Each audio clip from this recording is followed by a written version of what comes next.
Regular gas in Illinois is averaging $4.34, up more than $1.30 since the Iran war began, and the state's own count puts the extra cost to Illinois residents at roughly $2 billion so far.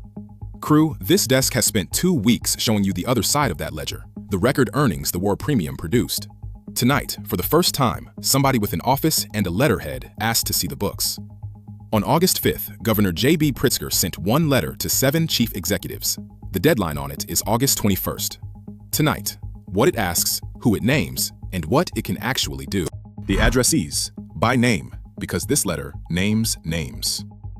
Darren Woods of Exxon Mobil, Mike Worth of Chevron, Colette Hurstius of Shell USA, Orlando Alvarez of BP America, Ryan Lance of ConocoPhillips, Richard Jackson of Occidental, Robert Lawler of Continental Resources.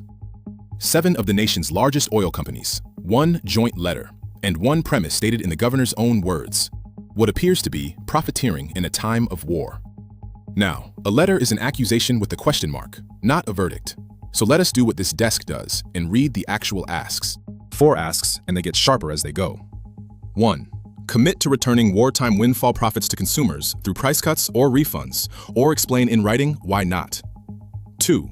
And this is the one that would actually show the machine. Refining margins, wholesale pricing decisions, and how much of every wholesale move was passed through to Illinois pumps for the whole war window, February 27th through August 5th. 3. The operating economics of the Joliet refinery, throughput, product mix, gross margin per barrel. 4. Total compensation for each company's 5 highest paid executives, including any pay metrics that reward earnings generated during the war period. Read those together, crew. The letter is not asking whether prices rose. It is asking who decided how far and who got paid for it. The governor's words, exactly. That's the very definition of profiteering. And you owe it to the people of my state and the nation to disgorge those excess profits and provide meaningful price relief to consumers. Disgorge. That is a courtroom word wearing a press release suit. And before anyone files this under one party's politics, note who else said something similar the same week. Per the Chicago Sun-Times, President Trump said the oil companies ought to give some of that back to the public. When the 2 parties agree on nothing except that your gas money went somewhere it should come back from, crew, that is not partisanship. That is a consensus with no mechanism attached. Yet. Now the name at the top of the address list, because this desk has met him before. Darren Woods, Exxon Mobil. 2 weeks ago, on this very board, we read his answer to the idea of a windfall profits tax. His words, we canceled investments that we had planned for Europe based on the last time they passed a windfall profits tax. That was the posture. Tax the windfall and the investment leaves. The numbers behind it, we verified ourselves.